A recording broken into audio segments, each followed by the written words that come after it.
Science ज्ञानी studio में आप सभी का बहुत बहुत स्वागत है। उम्मीद करती हूँ कि आप सभी स्वस्थ होंगे। दोस्तों, यदि आप मेरे चैनल से जुड़ना चाहते हैं तो नीचे दिए रेड कलर के सब्सक्राइब बटन पर क्लिक करना बिल्कुल न भूलें। तो दोस्तों, आज की इस वीडियो में हम डिस्कस करेंगे उन लोगों के बारे में जो लोग नींद में खर्राटे लेते हैं। आखिर खर्राटे के पीछे के कारण क्या होते हैं और जो व्यक्ति खर्राटे लेते हैं, आखिर वो जो खर्राटे हैं वह किस तरह से और कैसे आते हैं।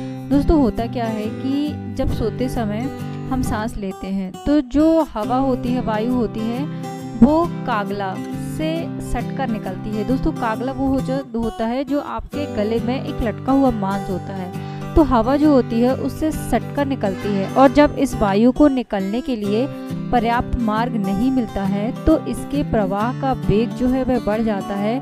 इस वजह से श्वास के साथ खर्राटे की ध्वनि होने लगती है। अब दोस्तों, जानते हैं कि इसके पीछे के कारण कौन कौन से हो सकते हैं। सबसे पहली चीज़ जो होती है वह होती है एलर्जी, यानी कि नाक में सूजन। किसी कारण से यदि आपको एलर्जी है, वो भी नाक में आपको एलर्जी है जिसकी वजह से आपकी नाक सूज गई है, तो फिर इसकी वजह से आपको खर्राटे आ सकते हैं। इसके अलावा नाक में यदि किसी तरह की खराबी है, यह भी एक कारण हो सकता है। जीभ मोटी होना, कृत्रिम दांतों का सही तरीके से फिट ना होना, या फिर अधिक धूम्रपान, या फिर शराब का सेवन करना, या अधिक मात्रा में भोजन करना।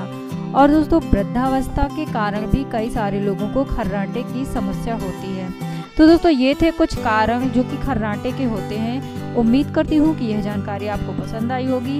यदि यह जानकारी आपको पसंद आई है तो आप इस वीडियो को लाइक कीजिए, शेयर कीजिए और बेल आइकन को भी दबाइए ताकि इसी तरह के वीडियो का नोटिफिकेशन सबसे पहले आपके पास तक पहुँच सके।